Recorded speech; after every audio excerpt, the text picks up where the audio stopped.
Good evening and welcome to the Irn-Cru, an American football podcast made in Scotland. I'm your host Dan, and once again I'm joined tonight by the crew's own Mr. Canada. It's Stu. How are you, Stu? I'm doing fantastic. How are you? Yeah, not too bad, not too bad. Twice in a week for me and you. What's this all about? The wives are going to start talking.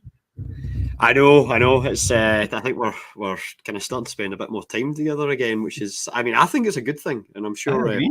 Pamela does as well. She's actually convalescing up the stairs right now. She's not been feeling too well. The kids have been a bit under the weather as well, but luckily for me, I survived through football because I managed to get all this time at the IFAF tournament, and that seems to have kept me away from the plague.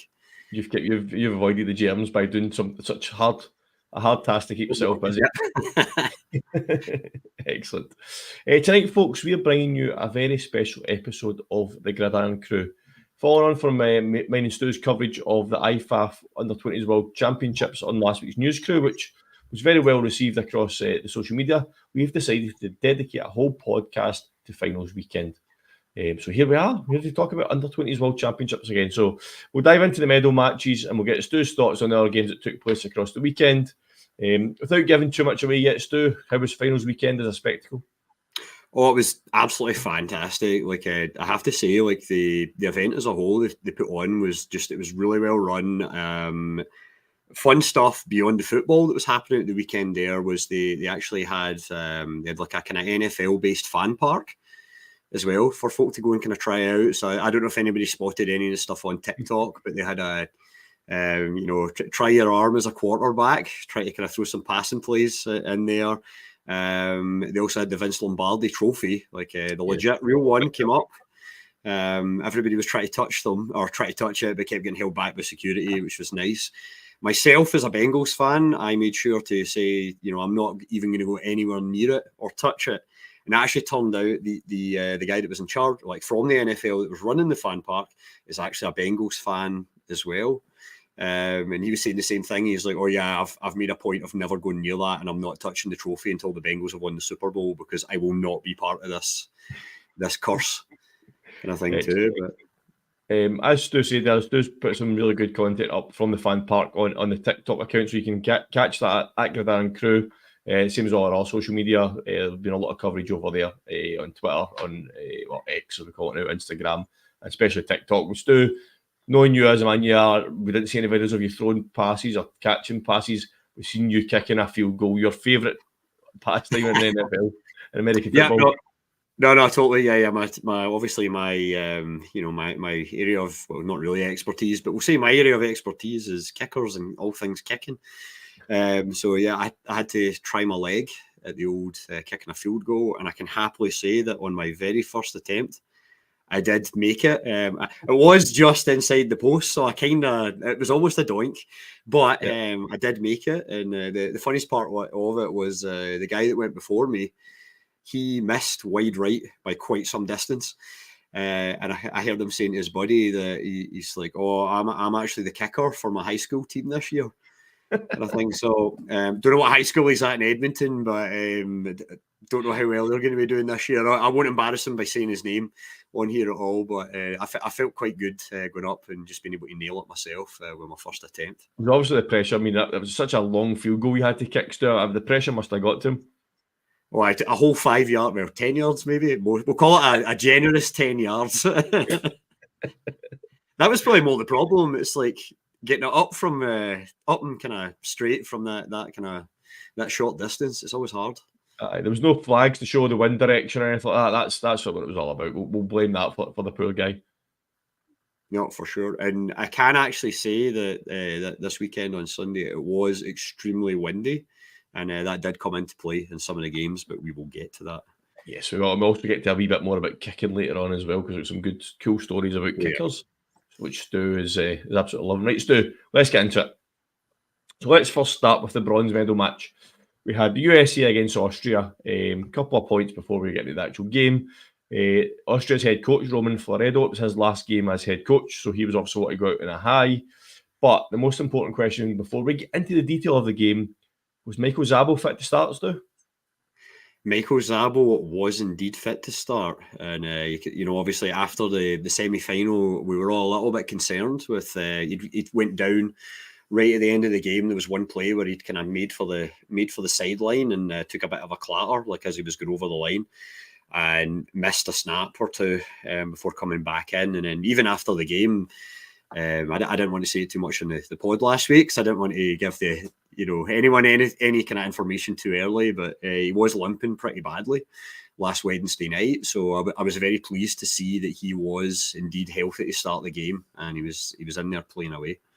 Excellent. So we just do a quick kind of rundown of each quarter for people that are listening and watching it, haven't maybe seen the game, just kind of a rough summary of the game so you kind of know how it played out.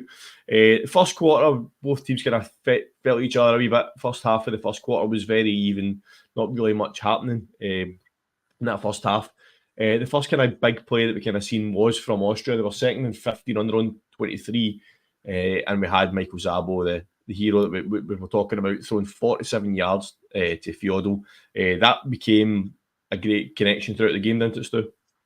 Yeah, Feudal, in the last game, it was Keimel seemed to be that was the guy that he had all the kind of the chemistry with, and this time today, on Sunday, Feudal really stepped up big, and he was looking kind of fantastic. I mean, Keimel had a pretty decent game as well, though, so we can't go away from that. I think he was still 5 receptions on 6 targets by the end of the game, and 57 yards. So still did very well. But yeah, that Zabo is definitely one of the quarterbacks in this tournament that I thought looked the most balanced. He's able to move it on the ground, and also his accuracy is fairly high. I think in the first, he was 10 of 14 for passing, which is pretty high. And then you compare that to the States, they were 6 of 12 kind of thing as well. So you can see they're both kind of taking similar numbers of attempts, but yeah, just the Austrians were just getting that little bit more accuracy, and it wasn't all dump offs. That's the thing to note as well. But yeah.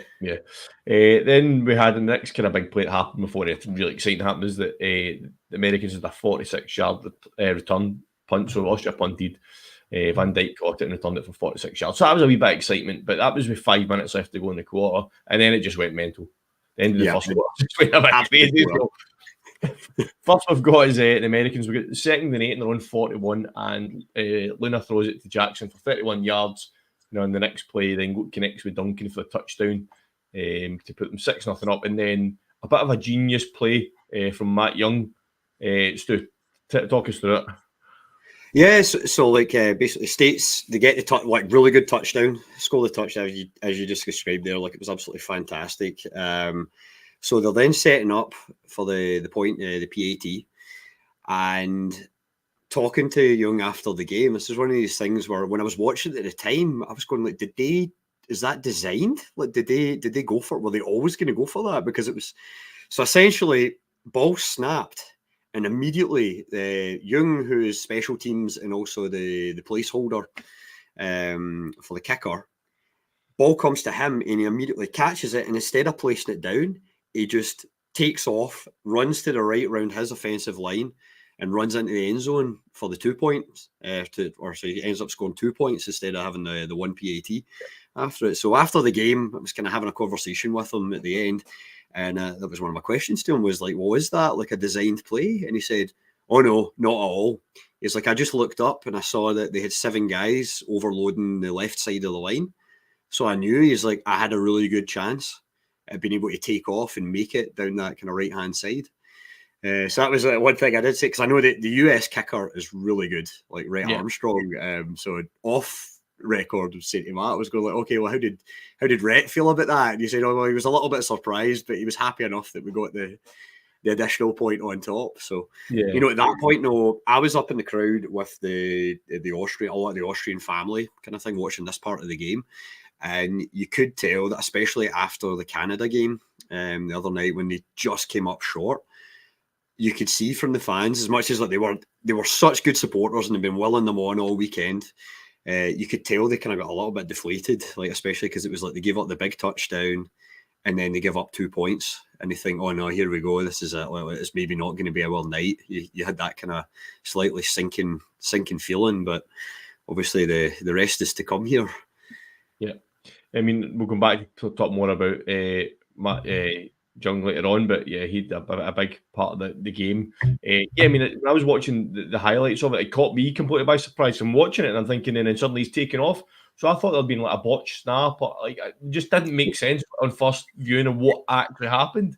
So I went back and watched it, and as you said, you can see the gap to the right as he's looking at it. You can see the gap to the right, and he just takes off. It's very clever, very to look at that and see that's happening, and then to have the confidence to go and do it and pull off, it was massive as well. Visceral player, that's the thing. Like and we'll get to something else with Matt Young later on. No spoilers. So then straight from kickoff, Austria get the ball back on first down their own 23, and they basically fumbled it straight away and gave the Americans the ball back. Fortunately for Austria, the Americans didn't manage to take advantage of it because they missed the field goal that resulted from it. But then it just went a bit crazy again. It was Austria then obviously get the ball back after the missed field goal. 4th and 3 on the US 40. Zabo to Foydel again, touchdown. Great play from Zabo to Foydel to put a 40-yard touchdown. It was a great throw and catch, wasn't it? Oh yeah, it was absolutely fantastic. Like you could also, and this was the moment you could kind of tell that the Austrian fans, they got their belief back instantly because the noise all started back up again and it went on from the game. But yeah, no, Zabo, that was also for me the sign that, you know what, his ankle or whatever was going on with his leg in the previous game, everything is all right because he's able to step in and throw the ball the way he did. And Foydel, he made I can't remember which DB made the move on, but like, it was just a great route that he ran. And again, another, like, clearly both Foydel and Keimel, they've really impressed me just in terms of like their routes that they're running and they're clear, like their ability to change direction kind of thing on the dime. Yeah. So they're both really good receivers. And for the Austrian league, looking forward, they've got a lot of good young players kind of coming up through here, including them. Yeah, so that made the score at that point. It was 8-7 to the US at that point because they had the two pats. So the US get the ball back, 21 seconds on the clock, and Luna throws a pick six. So Matthew Hoppel picks him off and runs it in for a touchdown. So suddenly from 8-0 up, within 21 seconds, the US were 14-8 down. It's just nightmare stuff, isn't it? Oh no, totally. Like you have to, if you're the US, like you're thinking there, especially when you go 8-0 up, it was almost, you do wonder how much of that, or what was kind of alluding to was with the Austrians earlier, was saying even for the players, I do think they started slightly flat, but then the touchdown against, and the fact that as good as it was from Jung, I wonder how much of that was like a little bit of a slap in the face to the Austrians, and then they thought, no, you know what? No, we're not having them doing this because they can't just like. So as much as it was great what Jung did, I loved it. I thought like this is fantastic, and the fact that he had that like visceral ability and like that heady play to be able to go and make that. I don't know if the Austrians viewed that as a little bit disrespectful. We're playing now, kind of thing. So they really seem to wake up for that point onwards, and then the defense, like they just took off, and obviously, like you say, pick six. I mean, how many yards did he run it back? It was on 20, I think it was. I think he picked it off on the US 20. He picked it off just at the end. But yeah, it was like straight away, like just because Luna looks a decent quarterback as well. Like he's not you can see by the stats as well. They're just like over that first half, like 6 of 12, and then in the second, we get to this 9 of 22. So not always the most accurate. That was partly the wind, and that's what I was alluding to earlier on with my own kicking dramas earlier on. But Luna is not afraid to throw it, and that's one of the things I like him. It was a bit Joe Flacco-esque in terms of he's a gunslinger. Like he's just like, I'm going to go down throwing it if I have to. Yeah. Good for him. That took us to the end of the first quarter, and so we moved into the second quarter again. Very similar to the first quarter, not really much happening to start with. Both teams feeling each other out, kind of changing possessions. Like you say, not much spectacular. Wind maybe played a factor in that. But then let's get to the 5 minutes left in the second quarter in Austria. Just kind of step up a gear again. So the 3rd and 6 on their own 30. Zabo throws it to Jonas Jan Dijkswijnziger, if I said his name right, for 39 yards. And then on the next play, 1st and 10 on the 14, Zabo to Felix Kantner for another touchdown and another two-part. That puts Austria up 22-8. Suddenly the US are in trouble, aren't they? Yep, totally. And at that point, you kind of started to feel it's like, oh, maybe this is starting to get away from the States. And the other thing, like I guess we probably should have noted right at the start, is the USA did come to this tournament with a smaller roster than many of the other teams. I think they only had like 34 or 35 players Right. in total. And, as part of that, like, I wonder how much of it is just that wear and tear of playing Saturday, training, then you're playing a hard semi-final against Japan on the Wednesday, and then you're back on the Sunday kind of thing. So it's like, by the end of the weekend, there were a few players, you could see them, they were pretty strapped up, and a few people had braces on and things like that. And these are like 18, 19-year-old kids. It's like, you know what it was like being 18, Dan? Like, normally you could tweak your ankle and depending on it, you'd just be back out playing football again the next night kind of thing. So they were getting pretty banged up. So but at that point, you could see Austria were also going, especially after the way they'd started, going 8-0 down, they started to screw the nut. And that was the impression I got watching it live, was now everything's tightening up. Their defence was playing really hard. They were really stopping the run kind of thing from the States. Although I was still very impressed with the young Keon Kenner. Running back from the States. Like he did extremely well. He still didn't, he did put up massive yardage, but I think he had 65 on the game, like from 17 attempts. But it's just that kind of thing. You could start to tell that the States, they were still playing extremely organised, and they were doing everything you could, and you could tell that the play calling and everything, the coaches were doing what they could to keep them in there. Yeah, at this point, you now get Austria have just scored 22 points unanswered by the States. US players must have been thinking back to that Japan game in that first quarter, suddenly find themselves 20 points down in that game unanswered, and now just conceded 22 points against Austria unanswered. They must be thinking, oh no again. And all they could muster in reply initially was a field goal. So at the end of the third quarter, it was 22-11 to Austria. They must have started to think towards that semi-final against Japan and what happened there. No, definitely. I mean, that's probably part of it, but like, credit to the States. Like, that's, like I say, they obviously they have their systems in place, and they're a very organised team. So they kept with it. Was what I could see that they had their game plan. I do think with Austria though as well, we're looking at it from the Austrian side. I know I was talking to one of their fans when they were 22-11 up, and what they were worried about was the fact they were going, okay, yeah, it's 11 points, but we were winning against Canada at halftime.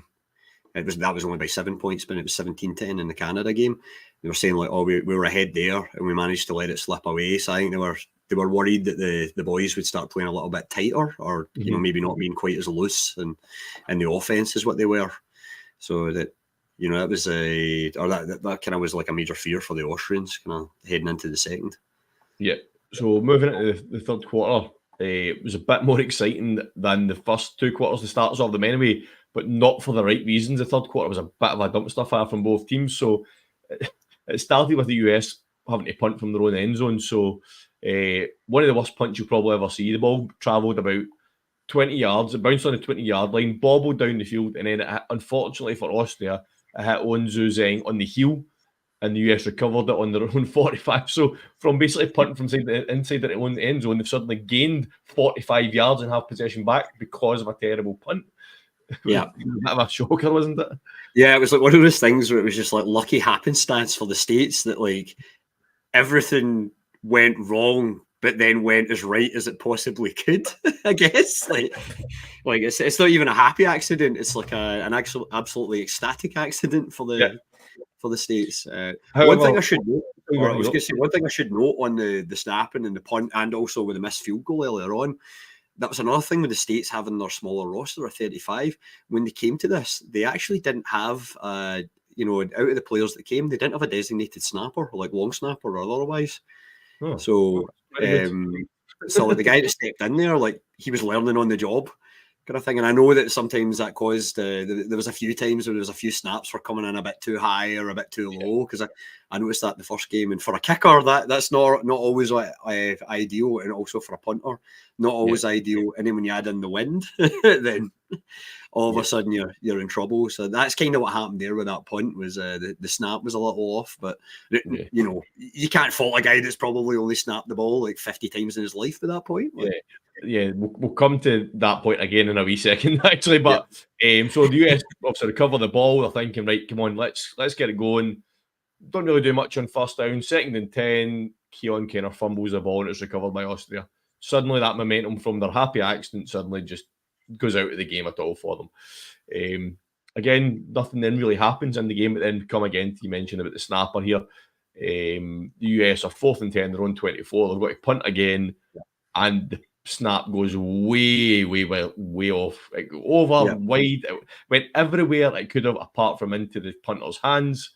Bounces about in the end zone, eventually gets possession of it, but makes the clever choice just to throw out the ball at the back of the end zone, and it results in a safety for Austria. But that was as you say, you can't really blame someone who's learning on the job, but that was a very erratic snap regardless. Totally, no, for sure. And I mean, and that's something where I'll always, you know, obviously I'm a fan of kickers, but that is one thing where I'll always say that I know we concentrate on quarterbacks and we concentrate on wide receivers being awesome and running backs making play, because of fantasy, we're all big fans of that. And your Garretts and your Bosas in the world of the defensive big play, the disruptors. Long snapping or snapping in general, and you know, being a kicker and everything, it's like, and being a holder as well, it's a really symbiotic relationship.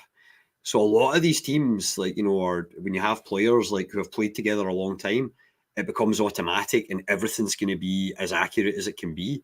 But if you think, like, you know, if you're trying to snap a ball back and you're basically trying to, I'm going to stand up here, like those listening won't be able to hear, but you're trying to basically aim, you know, within the strike zone essentially from baseball, for your placeholder to be able to get it down, or your punter to be able to get it and know that he's going to be able to follow through in the mechanics to get a good punt off, then you know, it's basically requires a hell of a lot of skill. And it's something I think a lot of people just go, oh, you're just throwing the ball back, it's not that hard kind of thing. So when you see guys make mistakes, it's like, well, it's not actually that. It's not actually that easy to do this. So again, if you get a kid that's just brand new to it, like I can't. It was a bad snap, but I can't blame him at all. Like my heart would. And that's one of those positions where the relationship between the snapper and the holder, the snapper and the punter, that needs to be built up over a training camp or over a course of a season, training every week. They will probably practice hundreds of those snaps on a weekly basis between those three players to get that connection, to know exactly where the positions are. So if you're a kid that's coming in doing, not even, that's not your job, never mind not having that connection with, and I know at international level they maybe don't get as much time together, but if it's your job already, you know the basics. But if you're coming in completely unknown to the position, to then do it in a level like that, you're on to hiding, unless somehow you pull it off and out the bag. But yeah, like you said, you can't really blame the boy for it. It's just unfortunately the consequences of it. The safety, and suddenly Austria are 24-11 up. So moving forward, we then have basically teams traded possessions again, both of them. But then both of them went for it on 4th down on two different plays. So first the US tried a fake punt, which lost them 3 yards. So they snapped it, went to the punter, they tried to run it, they actually lost 3 yards on the play. So not only did they not even make the 10, they never even made the line of scrimmage again. Then Austria had the ball, went for it on 4th and 1 in the US 13, and they never converted either. So that was kind of the madness of the third quarter. We then finished the quarter where one of the best plays of the game in terms of what happened, it was Zabo, the man we mentioned earlier on, who wasn't as high profile in this game, as Keimel. Great catch by him, middle of the field. The DBs got on him, made contact within 9 yards of the line of scrimmage, but suddenly he broke through the tackles, three or four of them, and he got down to the US 18. That was a great kind of effort by him after the catch, wasn't it? No, totally. Like the amount of just like great effort, as you say. Like the fact that he was able to get through 3 tackles, like, you know, watching it from the stand, I couldn't believe what I was seeing. I'd actually made my way down to the pitch by that point. Like I kind of thought straight away, I was like, oh, they've got him. because the first guy gets hands on him, and then I'm like, oh, he's through that one. And then another two players approach him. I think, oh, well, decent catch in that, like, well done. But then all of a sudden he's streeting away. So, no, amazing play by Kimo. And like I say, he's definitely impressed me this tournament. Yeah. So that kind of took us to the end of the third quarter. Austria got the ball in the US 18.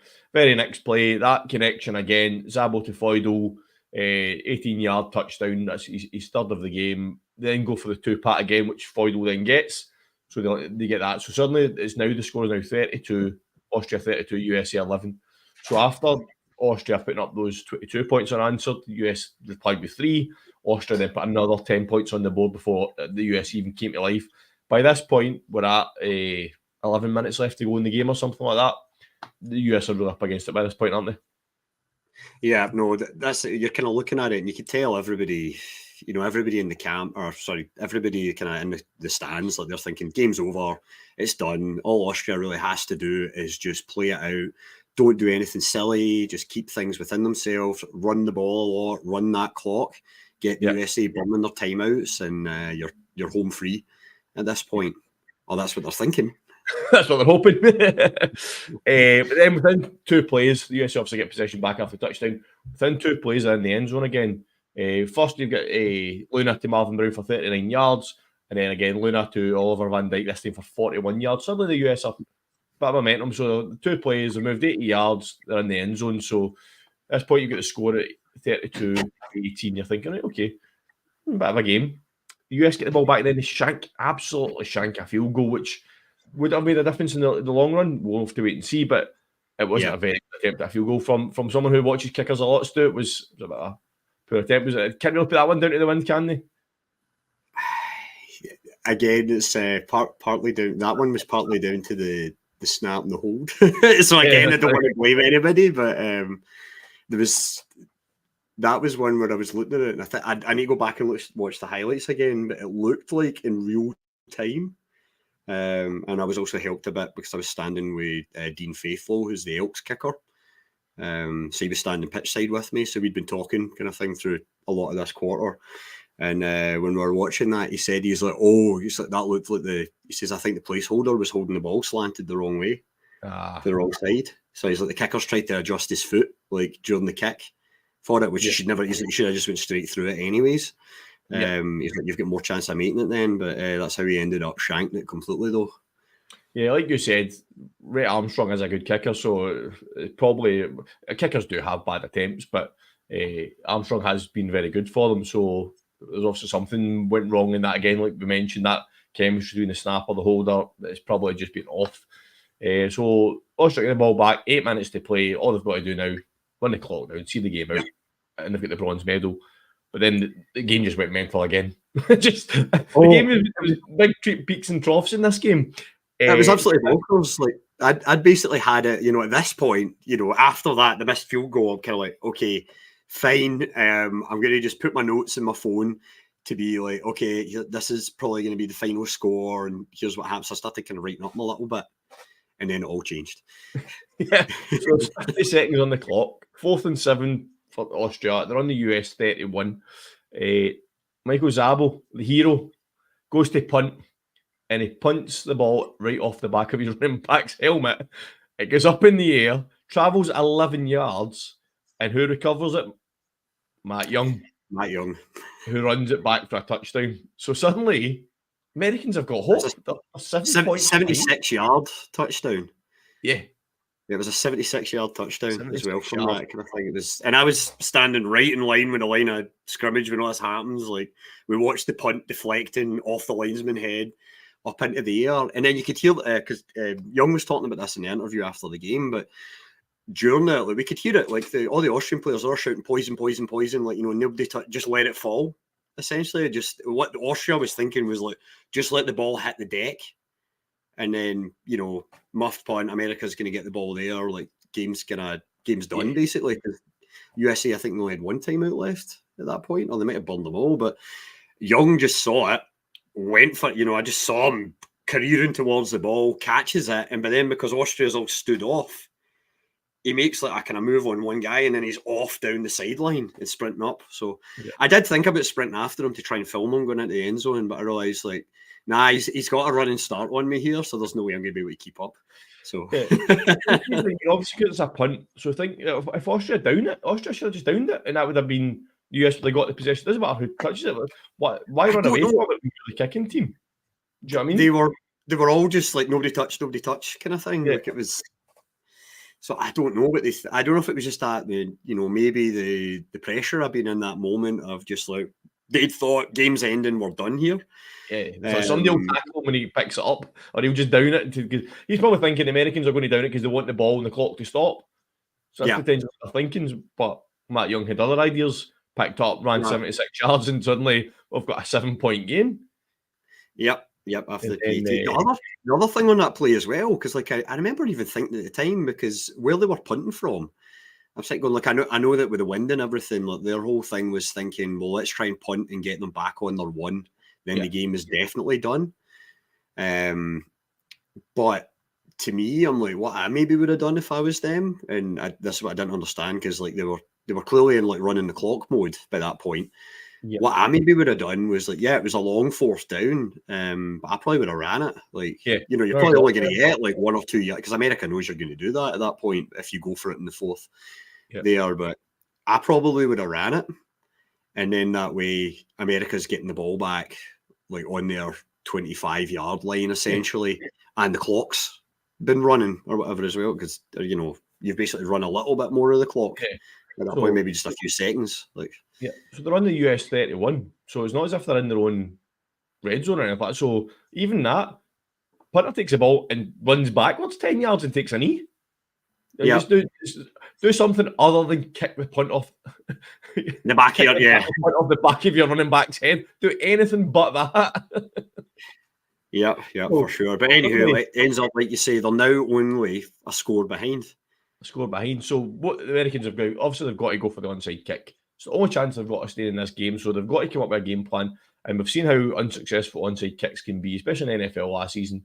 They execute the perfect onside kick. I know. If you can draw up an onside kick and illustrate exactly how you want it to happen, it happened. He kicked it, it bounced, it bobbled, it shot up in the air. Yeah. Right into the American player's arms. It was the perfect onside kick. And then he managed to get to that was the thing, was I was wondering if he was going to get out, because the Austrians obviously see him getting it, and then they're just like, no, don't let him get to the sideline, because it's like we have to kind of try to stop it was the most perfect onside kick you could ever see. If anybody wants to see how an onside kick should look, go and watch the highlights of this game just purely for the onside kick. So Americans, they've got a chance. That's it now. They've got the ball. Quarterbacks, one of those situations. Your quarterback, you want to go and try and win this game. It's what you dream of. Get the bronze, or don't dream of the bronze medal, but in this situation, they want the bronze medal. Put the ball in his hands, and he fumbles it. And the Austrians recover it. I couldn't believe it, because it was set up for this. So I was standing at the sideline going like, are we going to get overtime here? I was like, what's going to happen? I don't know what the rules are at the U20s, because we haven't really seen that many games go that close, like apart from Austria-Canada in the round before. Kind of thing. And then because even the Japan-USA one, like in the end, it was kind of a blowout, like for Japan over the States. So they got the ball, and then there's just the fumble, and then they gave it back. So then obviously the Austrians they managed to do what they were trying to do, and they run out the clock, and it was definitely, the thing is though, is like, what a last 2 minutes though, that's what you want, kind of thing. Like great, like probably one of the most exciting kind of last like minute 40 seconds in football that I've seen, kind of thing, in a long time. It would have been better if Luna, even if they'd managed to get the shot off to the end zone or something like that, or a couple of them, and but it wasn't to be, kind of thing. But you know what? I think we have to say though, like, to the States, like, as much as because we talked about it earlier, we said like they looked like they were dead and buried. Yeah. And then they came back, and then to only lose by a score, like that speaks volumes to like that team, not only like the coaches with what they've kind of got their players doing, but just also the willingness for those like young guys to go out there and just keep going, no matter what. This doesn't matter what the scoreline is. It's like, we'll just keep trying. And special props to Matt Young, obviously, and just to, obviously with the 2-point attempt, when he just saw that open up, he went, I'm just going to go for it. Same things happens on the punt return where everyone else is shouting like, "Oh, stay away from the ball," kind of thing, just kill it. He's just like, nah, I can make a play here, kind of thing. He's just like seize the day, kind of thing, and off he goes and grabs it. But yeah. So, as you say, there's Austria see the game out. Final score, Austria 32, pick up the bronze medal, the US 22. As you mentioned there, the players of the game on the US side by far was Matt Young. 2-pack conversion, he had the punt return for touchdown, but he also had 10 tackles on the game as well. So that was a great start line for him. Unfortunately, to see him on the losing side with that. On the flip side of it from Austria, it was that man, Michael Zabel, 24 from 32, 291 yards and 3 touchdowns. You sent me a message earlier on about Michael Zabel about if he was slightly taller, you think he could go all the way? Yeah, I honestly, like, it's one of those things where I was kind of looking at him going like, if he was even just maybe, I still think he's going to have like a good career kind of thing. Yeah. Like he's definitely going to be playing out in Europe and like maybe he can make the CFL, although the quarterbacks here are pretty bloody tall as well. But no, if he, and who knows, like, he's, because I mean, what age is he? Like, he he's obviously under 20 kind of thing. So if he's only 18, 19, like, he might still have a bit of a growth spurt like in him, like, possibly. But just the guy, he has such a high compete level and everything as well. But yeah, honestly, I feel like if he's just like slightly taller, I could see him making the NFL kind of thing, like maybe as a backup or something somewhere. But like the ability he had, and then like we say when we look at like the Austrian kind of thing. So he also had 6 carries for 21 yards. Like he had 1 8-yard rush. So even with whatever was going on with his leg, he wasn't afraid to run it. Passing wise, like, yeah, obviously Feudal was the main man in this game. And he ended up being, so Feudal was player of the game for the Austrians, like MVP. Szabo did win offensive. He was the offensive player of the entire tournament as well. So he was obviously well thought of across the board by the IFAF folks. But like, just looking at it though, he had 1, 2. So apart from Feudal and Kaimo, who took the majority of the targets, he had another 1, 2, 3, 4, 5. Oh, sorry, in total he had 1, 2, 3, 4, 5, 6, 7, 8 players that had receptions. Yeah, that's a good bit of spread that out. Well, so he's not afraid to sling it around. So it's a bit Joe Burrow-esque in terms of doesn't really matter who he's throwing it to. It's like he'll put it in anybody's hands if it's going to get him the yards he needs. Yeah. So he is currently playing for the Vienna Vikings. So he's played with him, looking through his stuff. He's played them through all age groups from under 10s upwards. So obviously really highly rated there. So that was a very exciting bronze medal game. So yeah, it was good to watch the highlights because, like you say, it went from the sheer ridiculous to the sheer sublime in the blink of an eye. So yeah, if you've not caught the highlights of that game, even though we've give you the spoiler and a quick rundown of the game, watch some of those great plays and also some of the absolute madness that happened as well. It was also great for Austria, like to go out because this is this kind of end of the cycle. Yeah. And I think the coaching wise, like it was great, to have them go out with they've won a medal now at the end, and that was the where's his name? I've lost his name there. Coach. Austrian coach. Roman Floredo. Yeah, Floredo. So he never won a medal as a player, kind of thing. So it's like it was one of those things where for him it was kind of a bit of redemption arc there, but also great for him. He's had 3 tournaments as head coach, and they've just built and built and built each time. So you could tell he was sad they never made it to the gold medal match, but he was, all the players, and you could tell their families and the fans of Austria and that they were all absolutely delighted at the end of the game. And then for the States as well, like, because I was talking to a few of them after the game, and I had a really nice chat with Keon, the young running back, who's still in high school as well for the States. And it's like one of the things he was saying was like he was just loving the fact he was getting to kind of prove himself against guys that are a little bit older than him, and he got to run against probably 2 of the better defenses in this, like in Japan and the Austrians. And even though they lost, they all seemed in such high spirits, like after the game, and you could tell they were all, pretty proud of what they'd achieved, and they should be, because it's like they've all done really well, and this is just one more step on their journey, and who knows where they're going to end up, kind of thing. So yeah, I mean, lots of positives. Yes, a couple of players on that US team. Matt Young's definitely one to watch out for. That in a couple of years' time, we could see where he goes. Someone else you were impressed with throughout the tournament was Rhett Armstrong, the kicker as well, weren't he? Kicker, yeah, he's still at high school is the thing too, and I know I can say this at least. Like I know he's been offered or he's had a contract offer, or no, it's not a contract offer, whatever it is they call it. He's had an offer from a college. So I think Tennessee's offered for him. So we'll see if he ends up accepting that or not. But wherever he goes, I think he's also got, despite some of the missed field goals, and some of that is just on, you've got long snappers that have never done it before. And Matt Young, who's the holder actually as well, and as much as we're going about what an amazing tournament he had, he'd never held before either. So, like huge props to those players for taking on that responsibility, like in a high pressure situation, going, you know what, I'm putting my hand up and I will do that, even though I have never done it before. But yeah, I think Armstrong's he's gonna kind of come on and he'll be good. It was one of the receivers I really liked as well in the States. Give me 1 second. Van Dijk, what are you going to say? Van Dijk, yeah, Oliver Van Dijk. He only had 3 receptions in this game out of 12 targets. You could see they were trying to force him the ball. And Austria had obviously identified him as, being the main threat as a receiver. So even with those 3 receptions out of 12, he still had a 46-yard touchdown as well, with 55 yards in total. So it's not a bad day if you were doing fantasy kind of thing. Like, I've had worse out of Jamar Chase. He also had a 51-yard punt return as well.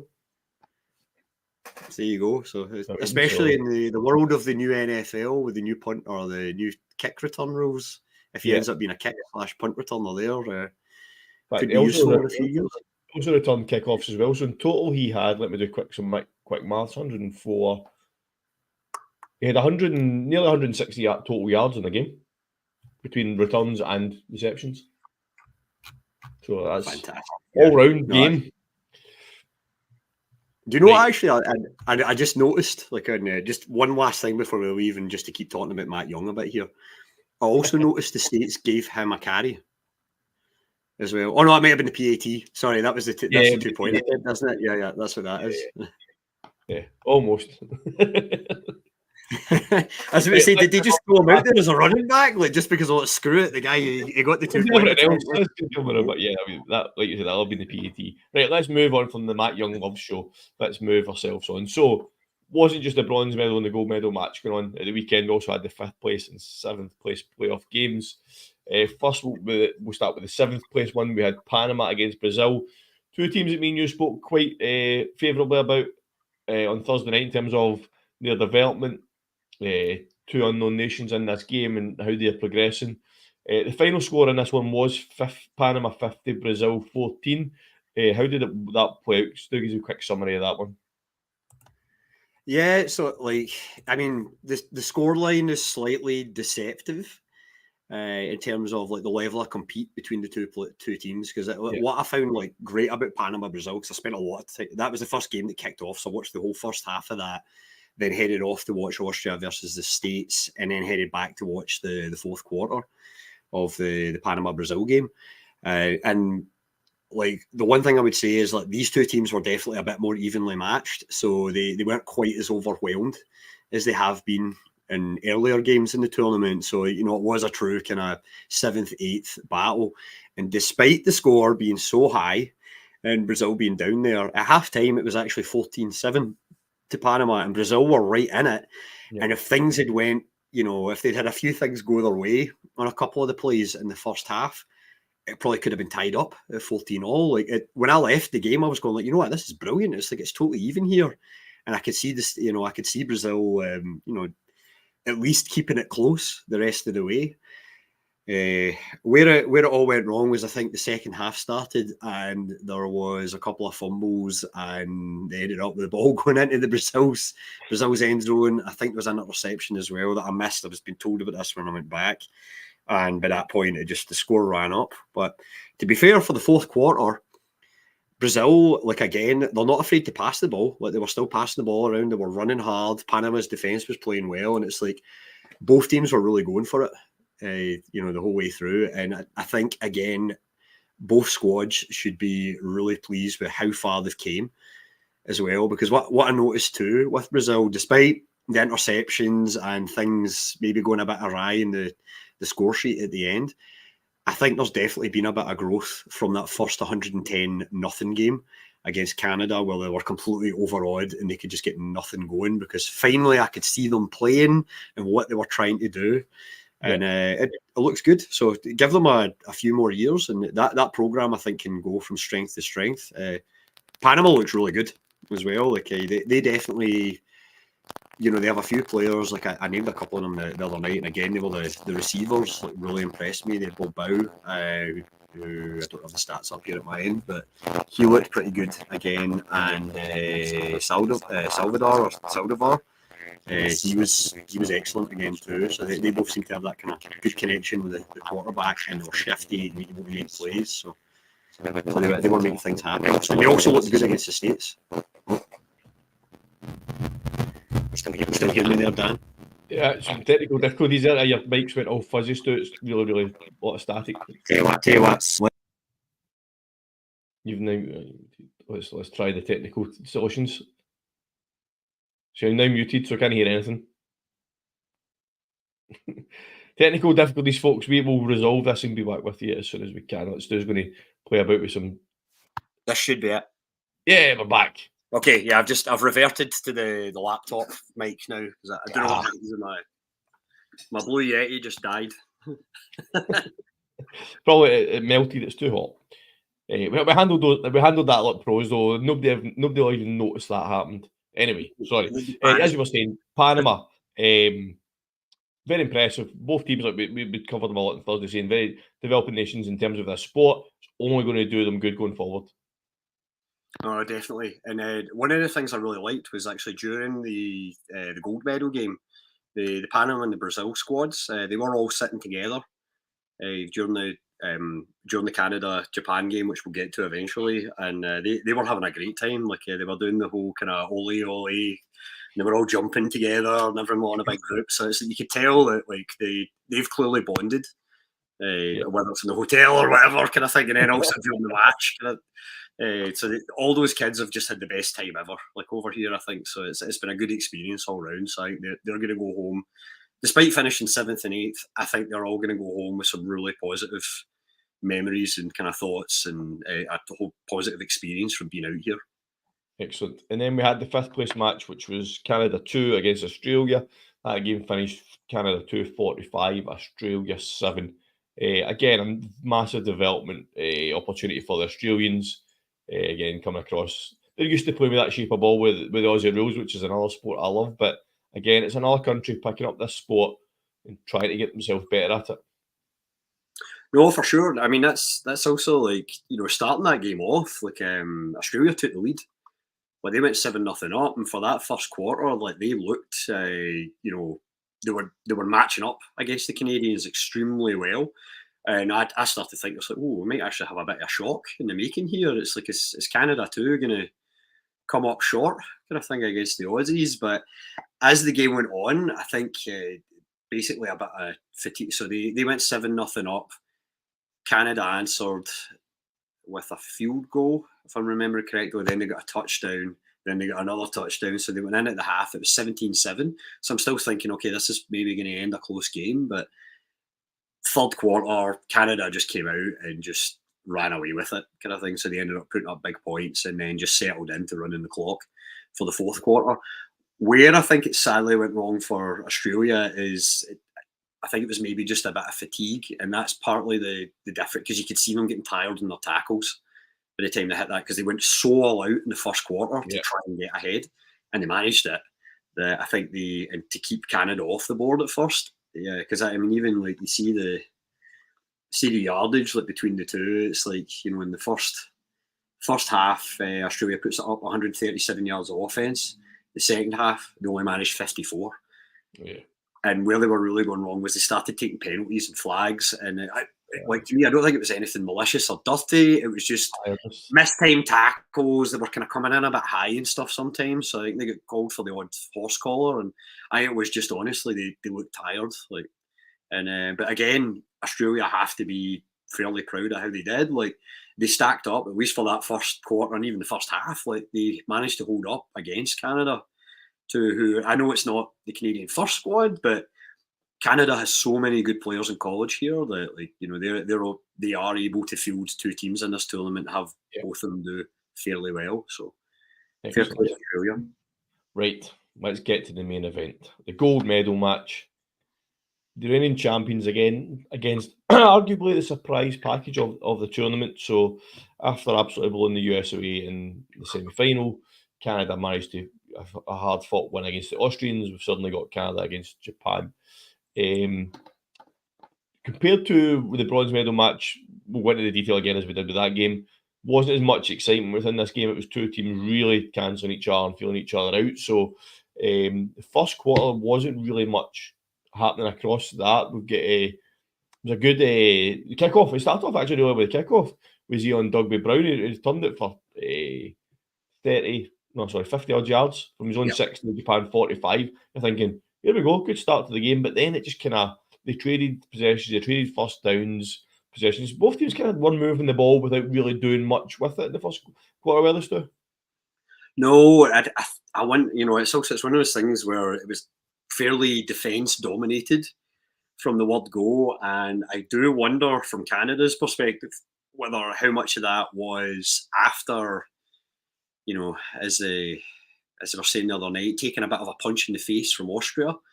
I wonder how much of it was they were kind of trying to really feel out the Japanese defence at first, and they weren't really going for the big plays. It was like they were keeping everything kind of fairly simple and try to see where things are lining up. And then the same thing from Japan. Like, the big difference for them was they weren't really getting as much. They couldn't get all the running backs going, and I think that's probably the best rush defence that the Japanese have seen. So you weren't quite seeing as much of that, you know, in that first kind of quarter. And so both teams were really kind of trying to feel each other out and not make a mistake. And because they're both good teams, they weren't really making mistakes. Canada struck first with 3 minutes to go in the first quarter. A field goal on the board, and then before the quarter was finished, they actually, for some reason, had Kai Kuruchi and at quarterback, but he was then picked off to finish the first quarter. So first quarter finished 3-0. Like you said, Stu, from that American game when the Japanese run game was unbelievable, that we raved about it on Thursday night. The Canadians seemed to have it scouted. They kind of seemed to have done their homework, and the Japanese couldn't really get the run game going, especially in the first quarter anyway. No, for sure. I think the reason Kai Kuruchi was in was Kobayashi, like the regular quarterback. He took a knock, and then I think he went out injured for a bit. He did come back in the game for a while, but you know, we'll get to this later on in it. Yeah. But Kai Kuruchi, he'd stepped in early, so I think that was maybe like a portent of things to come at that quarterback position. But yeah, like the Japanese rush attack, like for this tournament, like in their first two games, that was something that blew me away, just for like how fast and how hard they run, and their vision in terms of like spotting the seam and knowing where to go, and just that trust that they have with their offensive line and knowing that they're going to open up the holes in certain kind of spots. But yeah, I think Canada did a great job of bottling it up. Yeah, I mean, we'll cover the second goal. I do feel that the Canadian D was, especially up front, was very aggressive in the first two quarters of the game. Excuse me. In the second quarter, Canada hit the end zone first with a 13-yard throw. Pepe Gonzalez to your man from there, Nathan Carignon. I'll say his name properly this time. I'm not going to be auto-corrected to making it into an English name. He is a French-Canadian. So that was good for Canada to get on the board. So with 7-3 at that point, it was a good kind of drive and finish off from the Canadians, wasn't it? Yeah, no, it was fantastic, and then just like a really nice flip pass, like to the, you know, I think it was a 13-yard. Yeah, version for Carignon. Apart from that, he was kind of fairly quiet, like which is surprising because he's been, you know, really good in the first kind of couple of games for Canada. And I guess it's just the way it goes with wide receivers sometimes, where you try and find those matchups, and obviously again the Japanese defense had probably singled him out as like, okay, he's a guy we need to stop at all costs, or like don't let him kind of get going here. But nice snag, and obviously puts Canada ahead 7-3. Yeah, on that point you made there, just looking at it in terms of, you say Carignon didn't get a chance to really do much. Gonzalez only threw the ball 19 times in the whole game. Do you know what I mean? So they did rely on the running game, which we'll come to as we go along. But yeah, that's probably one of the reasons why Carignan never had as much impact as he had in previous games, where Gonzalez only had 19 attempts. So that was part of the reason. So Japan obviously now find themselves 7-3 down. They've got to try and get back in it. Again, the teams are trading possessions. Yes, a lot of the part of this game was the teams basically stopping each other. It wasn't exactly 3 and outs, but it was maybe getting a couple of first downs and then not getting any further. And our team takes it and repeats of that again. Japan then got themselves in a position just outside the Canadian red zone. They were on the 28-yard line. And then third down, Carlos MacArthur came up with a huge sack to put the Japanese back and kind of stop the momentum. That was a key point in that second quarter, wasn't it? Yeah, that definitely, because if Japan had scored there, then obviously, they're ahead. Kind of thing, they're pushing in for half time at that point. But it was a great drive for Japan as well to get, they worked their way down the field like pretty methodically and all that. And like we're saying, like they weren't getting as much from the rush as they had been before. But I do think who was it I had down there in my notes? Yeah, Minobi.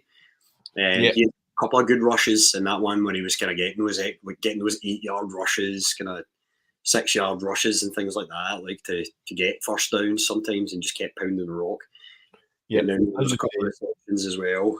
But then, like you say, massive sack, and that forces Japan back, and then all of a sudden they're out of scoring position. And what I allowed them to do though was pin the Canadians back, so they got a good punt. The Canadians got the ball back on their own 3, but then at this point, one of the passes of the weekend that I seen. So Canada are on they're on 3-yard line, second and 10. Gonzalez is standing 2 or 3 yards inside his own end zone, and he throws an absolute beauty of a pass to Jordan Falconer. It was one of those ones where the perfect amount of power and touch on it, right over the DB's head. Great catch with Falconer. He takes it for 31 yards. That's how you take the pressure off yourself throwing from your own end zone, isn't it? No, totally. Because it's like at first I was thinking, it's like, well, what are they going to do here? They're just going to try and like run it out, don't take the safety, and then punt away, kind of thing. So the fact that they had like the moxie to say, you know what, we're going to call up a passing play here. Yeah. And Pepe Gonzalez, like gold medal game, you're in your own end zone. There's a threat. The Japanese defense is good, and they are able to. They swarm the ball. Whoever has the ball, whether it's the quarterback or if you're trying to rush it, like they will swarm the ball carrier or whoever has it in their hands. So it could have been dicey, but yep, you're right. Like the fact that he placed that right in that window, like that narrow window above the DB's head, right into Faulkner's, or where he was running in his route, that was fantastic. Yeah, it was a great play to watch live. Yeah, I just want to say, folks, anybody that is watching on our Instagram limits to live videos to an hour. So if you want to continue watching us, switch over to either we're live on Twitter or X and also on YouTube. So if you want to keep on listening to what we've got to say over the next few while, switch over to Twitter or YouTube. Okay, so Canada got the ball, great pass, kind of moving forward. Then on second down, Gonzalez throws an interception. And on the flip side, it wasn't a bad pass, but the catch by it was Ashai Saki. It was absolutely beautiful of a catch from a DB. It was one a wide receiver being proud of to pick off. Oh yeah, it was absolutely fantastic kind of thing. So yeah, everybody should go and watch the highlights of this one if they can. It's like absolutely perfect, just like great hand placement and everything. Like it looked like highlight reel stuff from the NFL. So. Yeah, if a wide receiver had caught that pass, you'd have been saying that was one of the best passes of the game. He just went up and it was a semi over his shoulder type. I was go and watch it. I was explaining it. I was explaining both of those passes. Both of those catches do them no justice. So make sure you get back and watch them. Just at the tail end of the second quarter on that game. I will say it kind of summed up perfectly how the game had went so far, though. With just like the testiness of like the big sack by Canada, pinned in the end zone. Brilliant 31-yard pass to get them out of the end zone, and then you think, okay, here we go. Canada's maybe got a chance at a drive here. Momentum goes the other way again. It was like there was no momentum. Nobody had any momentum at the same time. Yeah, it was a very stop-start game. No team managed to build up any sort of kind of continuous momentum or continuous drives and pressure. So it takes us into the third quarter. Again, very slow start. Teams trading possessions back and forward again. Canada did start to get the running game going a bit more in the third quarter, though. The stats across the whole game, like you said there, so they had 26 carries for 164 yards, and I don't have the exact third quarter stats up there, but I don't know if you've got them, Stu, but the third quarter, they really get the running game going. However, all they had to show for that was a 34-yard field goal, which made the score 10-3. So all that running and all they had to show for it was a field goal. Again, you said it's following a similar pattern each quarter. Japan were doing. I don't have the third quarter kind of stats up there either. But yeah, like even just going back to the rushing, Canada only managed 23 yards of rushing in the first half. Yeah. So then, obviously, second half they managed a bit more. But yeah, the Japanese defense, like what they were doing a really good job of was it was kind of almost a bit like the bend don't break thing of, and then when they got compressed down into the red zone, they seemed to be able to get those stops, and then like you say, they held Canada to the field goal there. But yeah, they definitely were. They're a tenacious defence, and they seem to, it took a lot for it to open up. But Canada, they kept pounding away. Is the thing I would say, especially that was the adjustment they made going in from that first half to the second. Was what we're committing to the run, and we're going to just try and run it down your throat, and we'll just see what happens because passing is not working here. Yeah, no, you're right, and then we had two massive defensive plays not back to back, but in drives. So first we had Kobayashi's back at quarterback for Japan at this point, and he's picked off by Isaac Pepin, someone that you were impressed by this weekend. Oh yeah, like Perkins was absolutely great. So Kobayashi's been really good as well, but like I say, I think he was hurt in this game, so I don't know if it was quite the Kobayashi we've seen in other games. I think so far, so he was picked off. So that's now 2 interceptions against Japan, and then 1 against Canada. And so I'm just trying to find the stat thing here on this. So where are we up to? Yeah, so I've lost my thread here a bit. Right, hold on a minute. So even though Canada didn't get possession of the ball back, they can't really take advantage of it. Following on from the huge sack from Canada earlier on, the Japanese got a huge sack in here. Rotoro Higashida, a 16-yard loss on it. So Canada pushing, and that sack pushed them way back, and it made them have to punt to finish the fourth quarter. Another huge play from Japanese defense, a defense that we mentioned that are very aggressive and are very quick to close on the ball. That sack clearly showed that.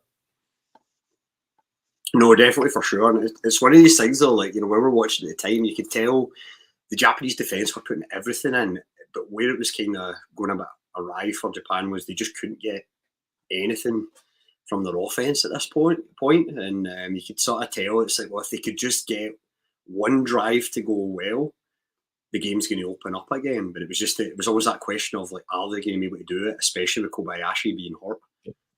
I think so. Now I think Kai Kikuchi came back in at this point as the quarterback just to try and start going. Yeah. Across the game, they were very even. Kobayashi had 19 attempts, 8 completions. Yep. Kikuchi had 14 for 6, between them 177 yards. So they were very even in terms of that. It wasn't the one of them kind of outshone the other. They were quite even, but as you said, they just couldn't build up momentum. Into the fourth quarter, and people, you'll be no surprised to hear that I'm going to say the exact same thing. It followed the exact same pattern as the first 3 quarters it went. And we mentioned the Canadian run game. Laposto had a great 33-yard run. And that quarter was kind of probably one of the highlights of the quarter, up until the last 4 minutes of the game as well. But then eventually we get another score with 4 minutes of Canada, but a field goal on to make it 13-3. At this point, there's 4 minutes left in the game, 10 points up. Japan are struggling because they're not really moving the ball, aren't they? Yeah, you could tell that they were still sticking to their game plan, trying to do what they can, but Canada just seemed to have things figured out. Like they knew how to deal with the Japanese rush, and obviously they were still kind of occasionally giving up the first down to Minobi, but I think by that point they just went away from. Because I think it was Urishibara had really impressed me in some of the earlier games as well, and he was just kind of they weren't even turning to him. They were basically just putting the ball in Minobi's hands and saying, you know what, you're the guy, kind of thing. Yeah. Let's go for it here. And they couldn't really kind of get anything down get anything going. So you could tell time was just ticking away from them. Like, as much as it was close, Canada were running the clock and they were looking fairly comfortable when you thought it's going to take something big here or a huge error for Canada to give this point. Yeah, sorry. After Canada go 10 points up, Japan basically they need to reply. Basically, you got the ball back, 4 minutes on the clock. You need to reply. They don't. They go 3-out. Canada get the ball back straight away, and Gonzalez hits Laposto for a touchdown. Suddenly, that's it, isn't it? It's 23 by this point. Canada in complete control. You think that's it? Game's wrapped up. 3 minutes to go.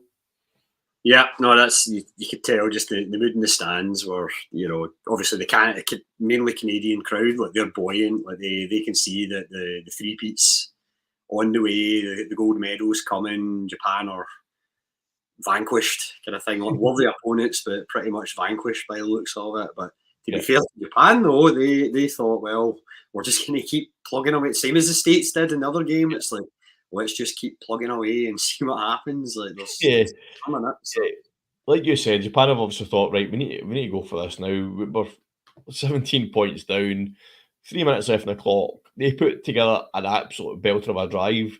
Within plays of 21 yards, 26 yards, and 16 yards, suddenly they found themselves on the Canadian 9-yard line. Kobayashi then hits Takahasha for the touchdown. We missed the part, and suddenly we're at 20-9, and then Canada knees it out to get the gold medal and to complete the three-peat. Bit of a difference compared to what we've seen in the semi-finals and the bronze medal match, but it was a hard-fought win for Canada. Japan made them win it rather than Japan losing it, didn't they? Yeah, no, definitely. And like you could tell that it was the gold medal match because both sides, like we've said, they were trying to avoid making huge mistakes. Like, yeah, there were interceptions, obviously, on either side. So it happens. Like, basically, what was going on was both defenses were coming up big and leaving absolutely everything on the field.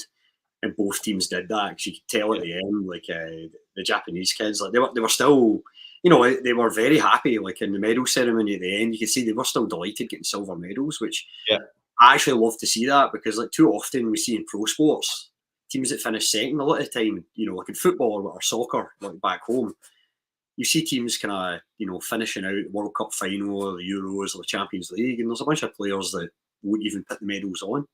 So just like our second place doesn't count. But you could tell for Japan, it's like they were still very proud of their achievement and they were absolutely delighted to have been in that final, and they knew that they'd done their absolute best and there's nothing else they could have done. And maybe things could have went their way a little bit more if they hadn't had the injury at quarterback or if they hadn't kind of picked up those knocks. But like I say, I could tell that there was a lot of players that were playing hurt by the end of this because there was a lot more strapping on legs and knee braces and things in evidence than what there was the first weekend. So they've played hard the whole way through. So, hats off to everyone.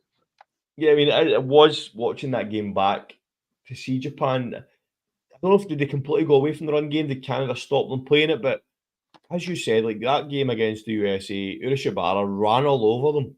Yeah. In this game, he got 2 carries for 4 yards. I do wonder, was he maybe injured then? Because surely you don't go away from him after that performance against USA. There must have been something that made them not feed him at all.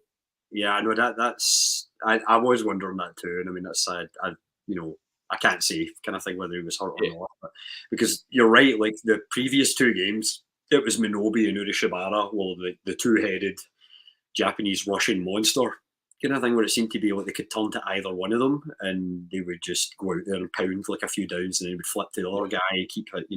They were keeping each other fresh. Yeah. So the fact that he only got 2 carries for 4 yards says to me that, and so he had 1 for 3 yards and 1 for 1 yard, like it was carries. Like something must have been going on with him. I think to not be in there. Yeah. So I mean, looking at across the whole tournament as a whole, then Stu. So obviously Canada and the US, we knew what to expect. And the US obviously didn't live up to the expectations that probably were expected. Austria, we've known they've been growing. The sport has grown in that kind of German, Austria, Swiss region of Europe. We thought they'd be, but Japan to me came out of nowhere. Australia, Panama, and Brazil had a great showing. The sport at that age group is in a great position at the moment, isn't it? Oh no, for sure. And then like you said there with Brazil and Panama, like this experience for them, and the fact if you compare it to where Japan were back in 2009, which was like their first tournament, they were the team that was kind of plumbing the depths kind of thing at that point, and now they've just shown this growth, and now they have the O line and the D line there that can basically kind of support that run game or stop the opposition's kind of rushing game as well. So you're seeing that growth from the Japanese program. You can tell that, especially with the coaches they have, they're going to be here to stay. And one thing I would say about them as well is that kind of a takeaway I had on Japan was compared to the other teams, like they kind of did a few things that were like, I guess, a bit different from everyone else. Like what they seemed to do was they set up their benches instead of having them sat like forward facing the field, which is the way we normally have them at Commonwealth, like for the Elks or whatever team they can sit and watch the play.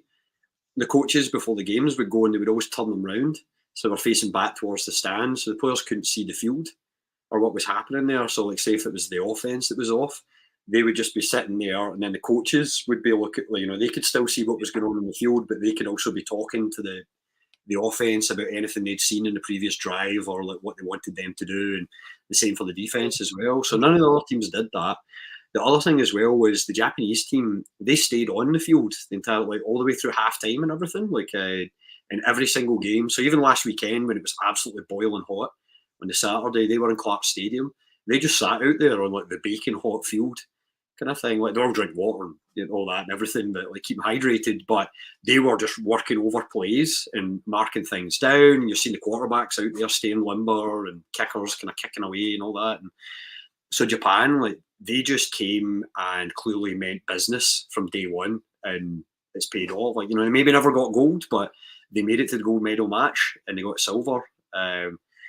Same for Austria as well. It's like they just worked, and they're clearly well coached.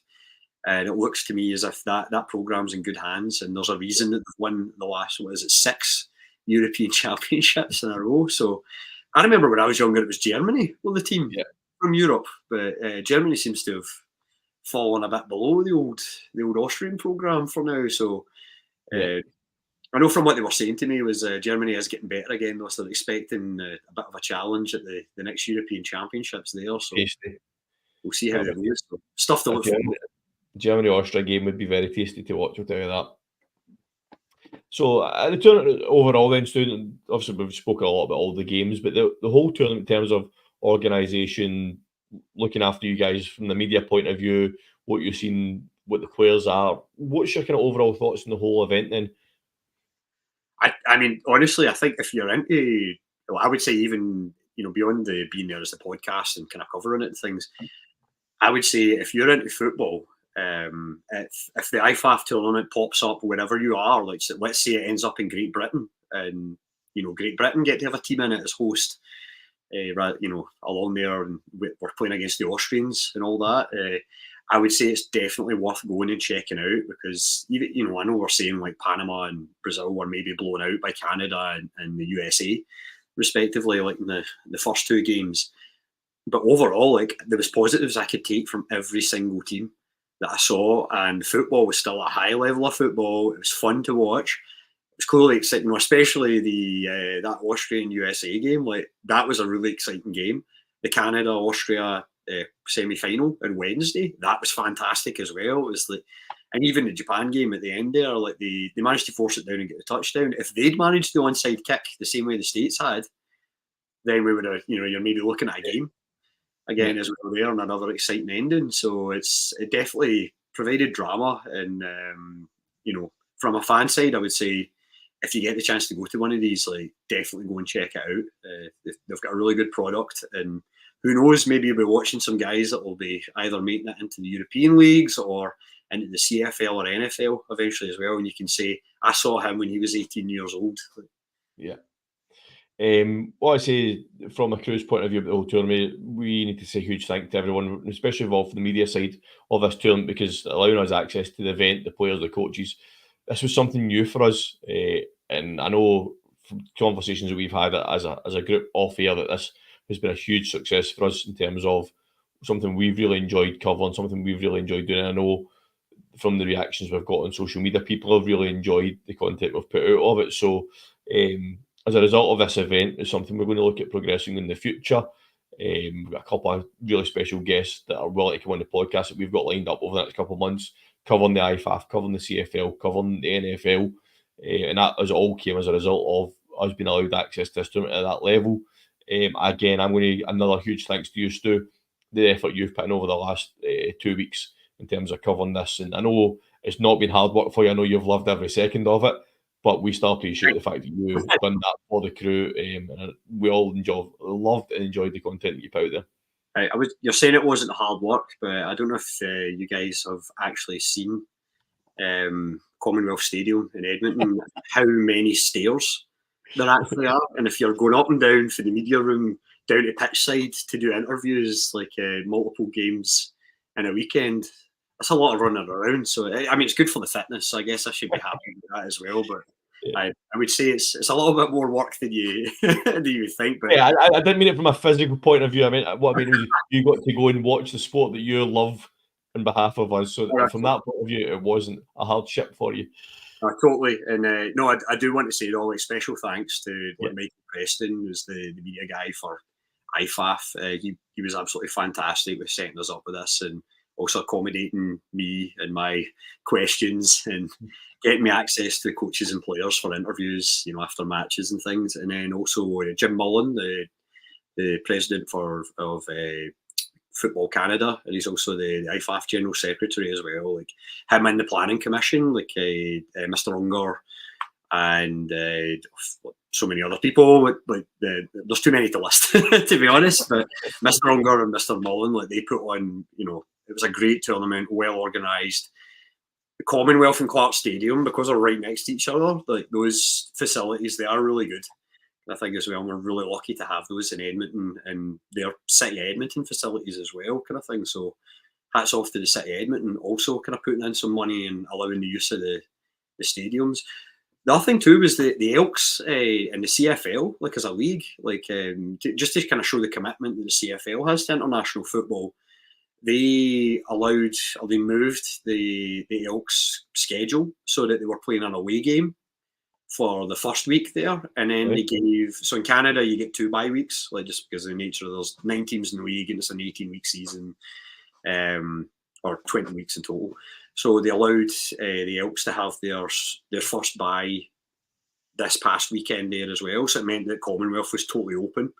So props to the CFL for also kind of stepping in and helping out, kind of thing, in terms of scheduling. The NFL also bring the Lombardi up. Like that was a really nice touch. So that was something fantastic to see. Actually, I kind of even there's so much happened that I've kind of forgetting about all the little things I've seen. But in the fan park, like after the Austrian game, when Panama and Brazil were done as well, you were just seeing all these players like from the teams just all queuing up to get pictures with the Lombardi, and you could just see like the smiles on their faces, and they're all like, because that's the dream for them, and they're at that starting stage of it, and who knows where they'll go. But it's just brilliant to see that like the NFL and CFL and IFAF are letting these kids kind of live their dream. Yeah, no, it's been great to watch and see the content you've put out for us and all the content IFAF have put out for us, and we've had some really good interactions and conversations with people across the board at IFAF and CFL, things like that. So hopefully some exciting stuff coming up for the crew in connection with all those people. So we've got to ask, on the 20 World Championships is finished, what's next for IFAF? That's what's next on the calendar. Well, we don't have long to wait, because next month, from the 25th of August to the 30th of August, we have the World Flag Championships in Lahti in Finland. So this is a sport that, I mean, I get into watching American football through my dad, but I got playing this sport through flag back being an 18-year-old. I love flag football, and it's something that I still to this day taught me a lot about this game that I didn't already understand, but also teaches you a lot mentally as well. So at this point, it's adults, but we spoke last week about the kids.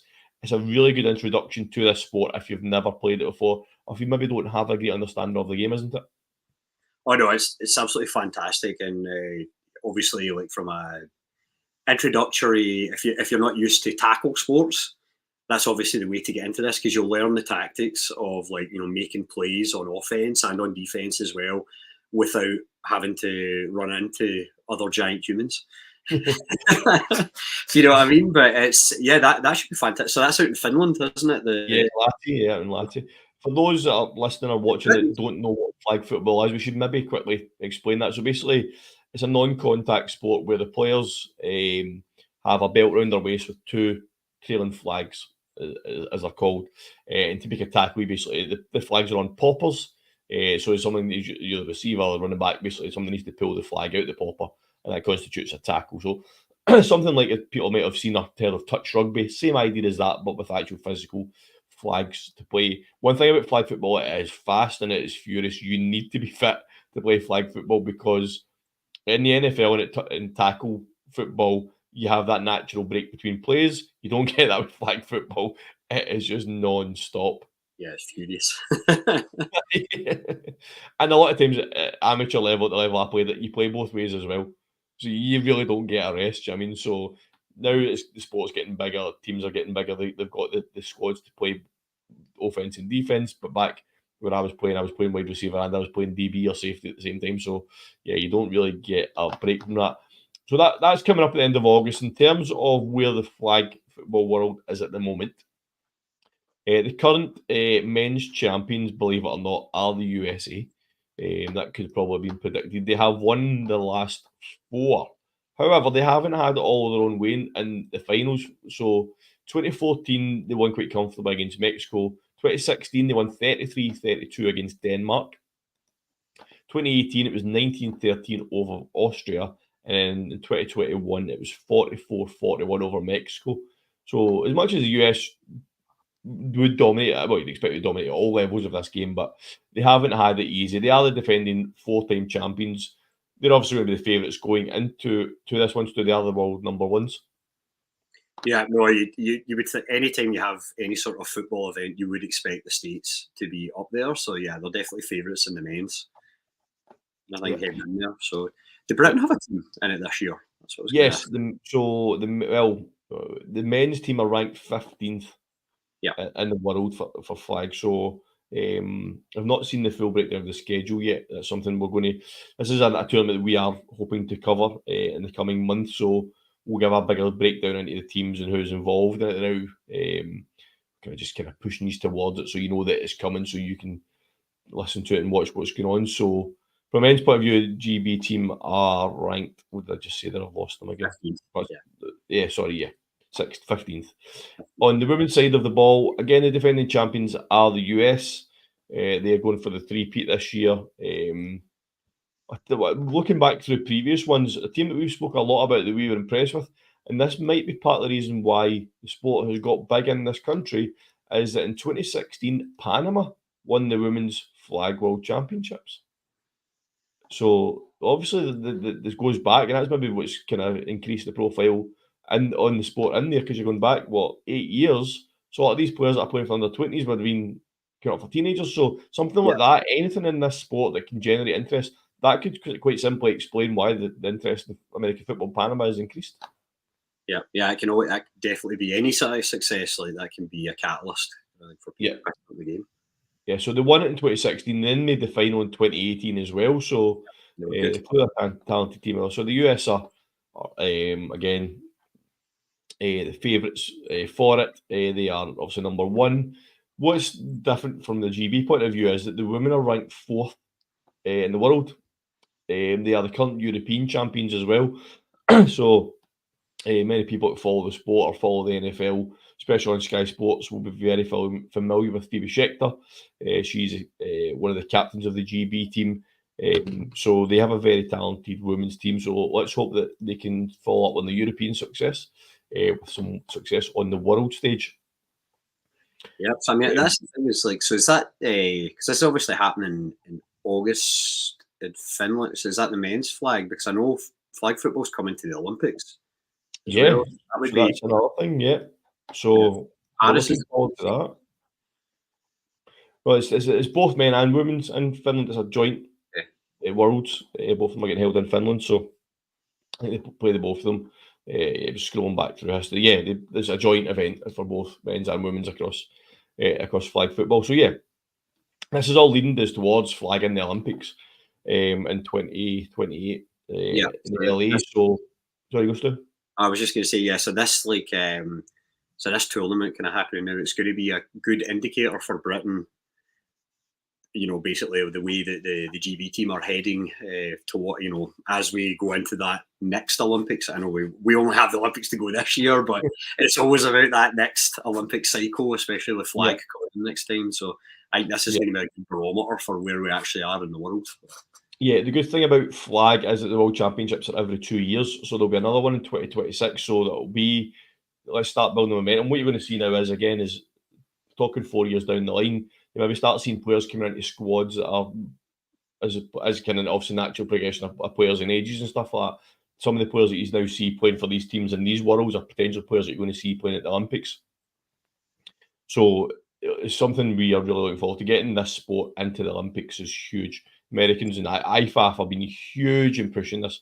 This has been one of their key things, is we want this sport in the Olympics, and kudos to IFAF for actually making this happen. Obviously, the IOC are massively involved as well, and the Olympic team for LA, they all came together and pushed this, and it's made it work. And it feels a bit surreal having flag football in the Olympics, doesn't it? Yeah, especially now karate's been kicked out. I guess things have changed since the 80s. Even Cobra Kai couldn't save karate.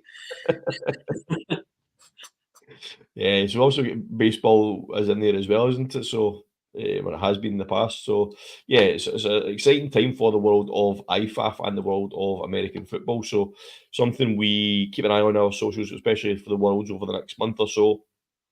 But going forward, working alongside IFAF, flag football is another thing we are going to be really focusing on across. There is a massive flag football league across the UK at kid level and at adult level. So something to keep an eye on if you really want to kind of get an introduction to this sport without trying to understand why there's 10 million timeouts in a kitted game every game. Get yourself down, go onto the BAFA website, BAFA. They'll have your local team. If you want to play the sport, if you want to learn it, if you want to watch it, flag is a great introduction to the sport. So lots of exciting things coming up in the world of flag over the next 4 years anyway. Right, Stu, I think we've had a great chat tonight. That's been phenomenal. I've really enjoyed talking about this tournament because it's been something different for me and for the crew to get our teeth into, especially in this off season where nothing's really happening NFL wise, not even any exciting news really happening. So it's really good to get our teeth back into actual proper live football again, hasn't it? Oh yeah, it's been fantastic. I have just loved being there and being part of this, and like I say, just seeing the amount of work that people put in behind the scenes and the players put in themselves as well, but just that kind of overriding thing of everybody's putting in the effort to help these, the young folks progress the game and kind of go forward and just live their dreams. So yeah, it's been a nice change rather than just worrying about like, oh, is T Higgins going to ever sign the tag, which he did in the end. But it kind of it seems it's the this stage of it. It's still that point of folk are just playing it for fun. When you look at Panama and Brazil, they're playing it because they love the game and they enjoy playing it. And it's not this, oh, I'm going to hold out and talk to my agent and I'm going to unfollow the team that I play for on Twitter and Instagram. And look, this guy started following the quarterback for whoever, the Colts or Ravens. Was he going to move there instead now? It's so refreshing to be part of something where it's just that healthy. Here we are playing the game, and everybody just loves playing the game. And I think so. It's renewed my faith. It's renewed my faith. Glad to hear it. Everyone that's been watching and listening tonight, I say tonight, I don't want to give a kind of time frame, but it's quite dark in Scotland. Stu's got light behind him, but it's the night for me, day for Stu. Thanks for listening. Thanks for watching. Make sure you're following us on all the socials so you can see what we're up to and what's coming up for us. Thank you very much for listening to this very special edition of the Irn-Cru. Thank you very much, and we'll catch you all later.